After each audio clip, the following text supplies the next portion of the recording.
Hello Business Channel Turkish television audience. Welcome to Family Companies with Dr. Ebru Karpuzoglu's TV show. Today, our TV show's topic is nepotism.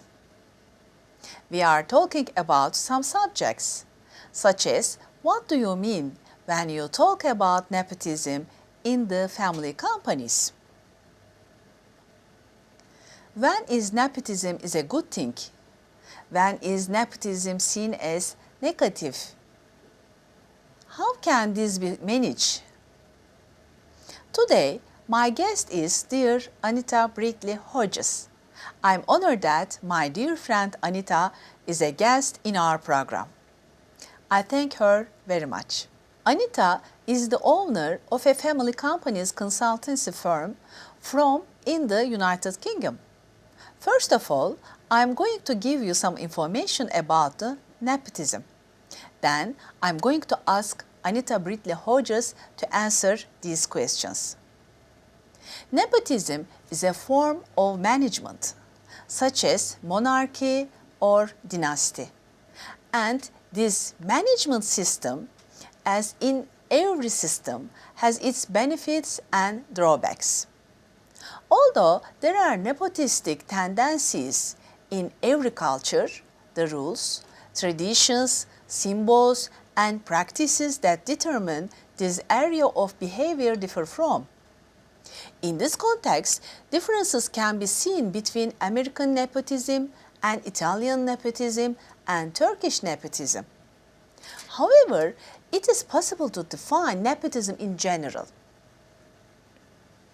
The employment, promotion, compensation, authorization of a person based solely on the basis of blood ties and or kinship relationships, regardless of skills, capability, performance, willingness, competence, experience, and trainings, compliance with job requirements, etc., is called nepotism. Briefly, nepotism is the movement of emotions, ego, etc., regardless of the current and future circumstances of the company and the family. The family's wishes, needs, and priorities are prevented of the company's wishes, needs, and priorities. Many family companies bring a member of the family, regardless of talent, skills, and experience, to top management or key positions, ignore their weaknesses, and do not use the personal recruitment and performance appraisal system. Sometimes, even when there is no current position in the company, it is also able to create individual specific positions for the employment of family members. Issues that are not within scope of authority may be included within scope of authority. This means that family members who are skilled in other subjects are enabled to use these abilities, are enabled to benefit in the field they are capable of, do not respect non-family employees, and work with poor performance. This means that family members who are skilled in other subjects are enabled to use these abilities, are enabled to benefit in the field they are capable of, do not respect non-family employees, and work with poor performance and the effectiveness. Performance and reputation of the family company is affected negatively. The origins of nepotism at the micro level, you should look for reasons that are compatible with the macro level, but can be explained on the individual level, and social and economic reasons at the macro level. It is necessary to define phenomenon of nepotism at macro, meso, familial, organizational, and micro levels, as well as to bring dynamic and institutional suggestions. The main problem in analyzing family companies is the difficulty and sometimes meaninglessness of separating these three different levels: social, economic, and cultural reasons are institutionalized and stereotyped within the society. Naturally, corporate solutions outside of family companies, it may be able to exist the environmental conditions in which they live and sanctions external controls and rules that will enable adaptation to the new conditions. As economic development and market economy settle, nepotism can be expected to cease to be a major problem.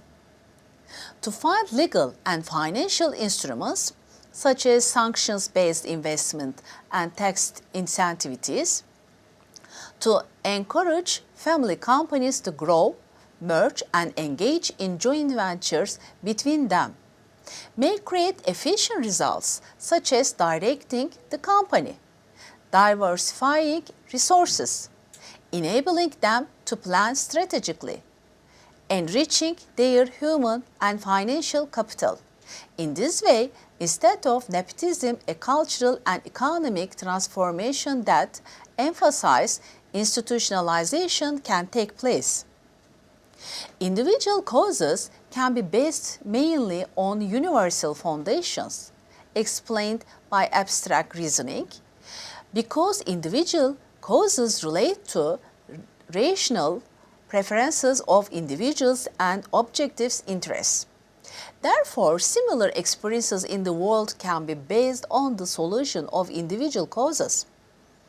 Individual transformation can be partially realized by placing organizational collective rationality instead of individual rationality, utilitarianism depending on the new conditions created in the macro environment.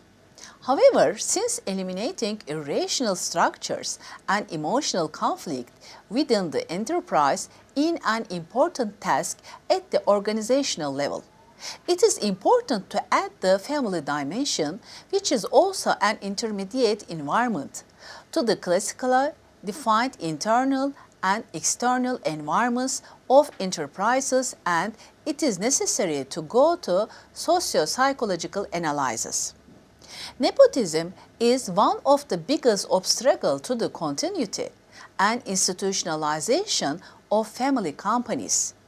In order to minimize nepotism, it is necessary to first identify indicators, then take precautions to protect the family company and family and create systems. Briefly, I can identify the indicators of nepotism as follows: high turnover, reducing employee satisfaction and motivation, not making efforts of employees for promotion, increased conflicts between family members and non-family members, professionals, focusing on an easily accessible short and medium-term goals, reduction in the number of innovative thoughts, biased and unrealistic performance valuation, decreasing of corporate performance average, decreasing the accuracy of decisions, decrease in profitability or loss of profits, difficulties in achieving a sustainable competitive advantage. There are possible studies to minimize nepotism in family companies. Here is how I can list these studies. Family members must be made aware. For this purpose, information must be shared about the importance of establishing the balance of family and company, the consequences of a reverse situation and nepotism.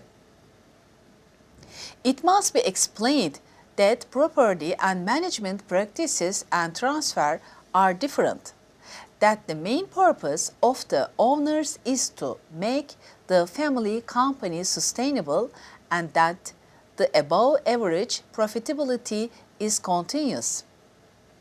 For this purpose, the focus must be on increasing the profitability of the institution, but it must be emphasized that family wishes and needs can be met. Ego management studies must be done. Family psychologists should be involved along with the family company consultant. The family constitution must be prepared.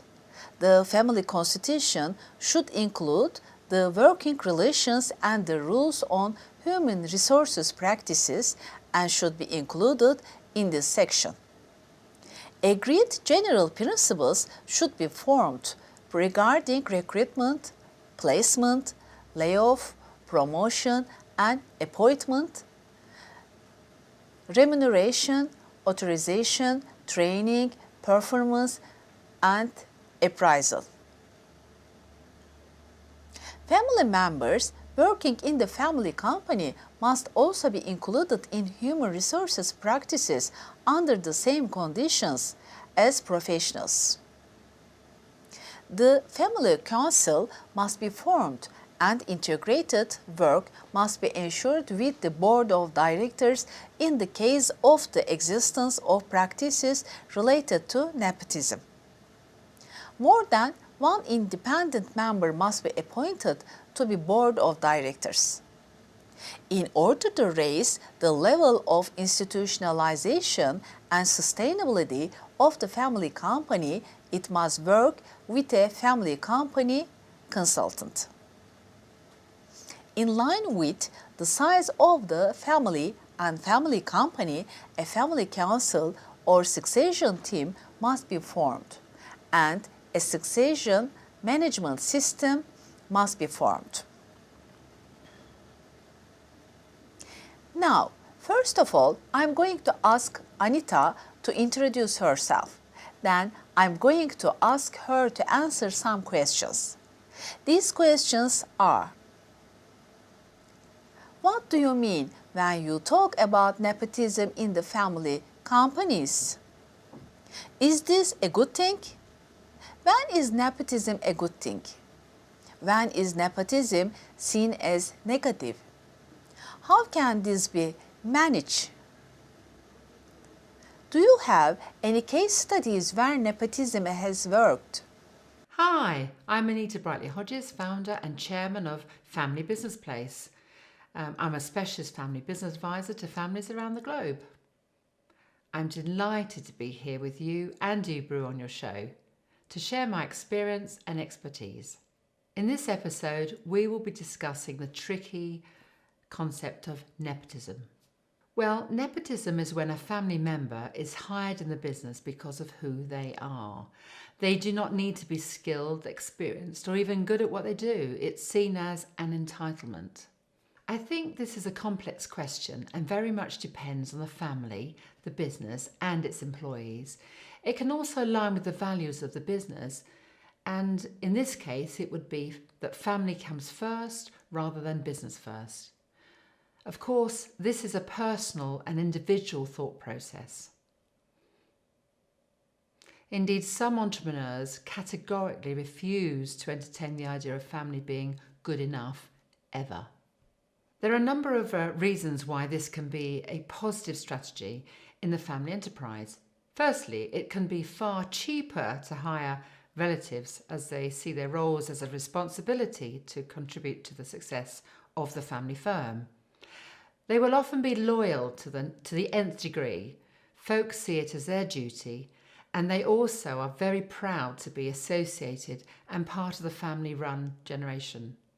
They are regarded in the local community and valued for their commitment to charitable giving and philanthropy. That's a whole lot of responsibility to bear on a single person's shoulders. Secondly, there is more flexibility in the work environment and family life, and there is a role to play in the work-life mix. Family members can help each other out whilst remaining dedicated to the work in hand. For example, childcare ceases to be an issue as the family will rally around. Mentoring on the job by the family and the workmates is often a given. Looking after senior and elderly family is woven into the fabric of the job. Thirdly, loyalty and trust are a given and are priceless in a competitive dog-eat-dog world. Above all else, family expect and will receive both. So in my experience, and with speaking with other family firms, there is always room for supporting and encouraging family members who have mental and physical challenges. It can be a place of healing and also for taking risks in innovation. You are encouraged to think big, and it is expected that ideas are supported and encouraged because you are trusted. It's a wonderful thing when new ideas come from family members that can catapult the business into new sectors and markets. The business will be seen to grow and develop through the next generation. It works well when the general workforce buy into the family factor with all of its values, legacy and reputation. It is an expectation that the business will embrace the next generation, and it generally does.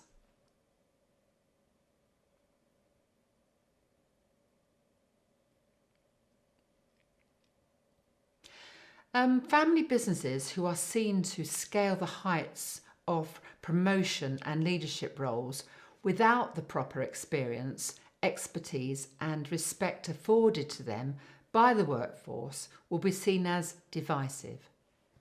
It will often kill any incentive for non-family management to remain loyal, potentially fulfilled, and see things other than the job or role that's given on a plate.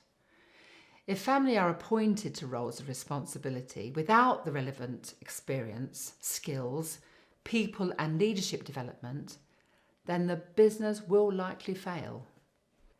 It's important that no matter if you are family or not, everyone should be in the business because they are the best person for the job. A good way to take out the emotion is to create policies around recruitment of family members so that everyone is in the picture. It is also then public knowledge as far as the business is concerned. There will be no grey areas. This in turn can be included into the family constitution with the acknowledgement and agreement from all family members. This policy is then referred to for future appointments. Yes, I consulted to a family where there was an expectation that the son would come into the business. However, at the time, the son was living across the other side of the world and not working in the company. Whilst he had the ability to come into the business as the next successor, I felt he wasn't capable at this time with a downturn in the market and also having to live up to the expectations of the business and of his own family unit. But the tables did turn when he decided to make success of it, make a success and undertake leadership training and accepted being mentored. He also worked side by side with other senior management to understand the business through and through. Gradually, he took full responsibility and eventually turned the business around. It took time, commitment, and a certain humility, and of course hard work, which could and did impact the family. All expectations have to be managed, and above all, it takes integrity, strength of character, and mental agility to turn an entitled opportunity into a good business decision. Around the world, nepotism can be seen in very different ways. In some countries and some cultures, it is a given that the next generation will be the next leader. And that's not because there's any sense of being prepared. It's just, I have built the business and you will come into it. And very often this can lead to very, very big responsibilities on that next generation's shoulders. But we really have to take them where they are. And if that's the case, I think that by talking about this more with different next generation in different countries around the world, there can be a better understanding throughout. And this can only be a good thing. I would like to thank Anita Brightley Hodgets for answering our questions and sharing her valuable knowledge with us. Today, we'll talk about nepotism in our TV show. See you on our next TV show. Goodbye.